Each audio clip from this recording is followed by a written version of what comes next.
Les scooters devront-ils bientôt payer leur stationnement? Deux villes de la région parisienne vont expérimenter ce système à partir de la semaine prochaine. Vincennes et Charenton, dont les maires ne supportent plus de voir les deux roues garées n'importe comment sur leur trottoir. Sylvain Milenvoix, Pascal Rousset et Jean-François Joanne. C'est désormais le prix de la mobilité.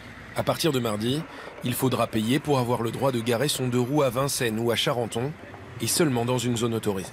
Maintenant, avec ces nouveaux eurodateurs d'un nouveau type, en fait, on peut rentrer sa plaque d'immatriculation et du coup, il n'y a plus besoin de ticket.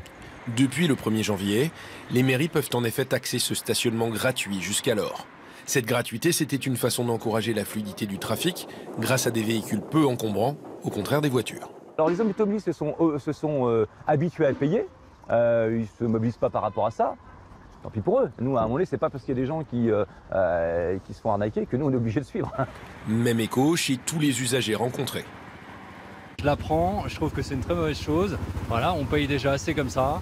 Moi, au départ, j'ai quand même pris un scooter il y a 3-4 ans. C'est justement pour éviter de payer le stationnement. Ah, c'est uniquement financier, évidemment. À vrai dire, ce stationnement devrait rapporter au mieux 200 000 € à la commune de Charenton la première année. Mais à cela, il faut ajouter les verbalisations coûteuses des deux roues garées sur le trottoir, sans doute plus courantes désormais. Il m'est arrivé souvent d'observer que les emplacements des deux roues n'étaient pas occupés et que quelques mètres plus loin, on pouvait voir fleurir des deux roues sur les trottoirs et qui parfois sont insécures pour les piétons.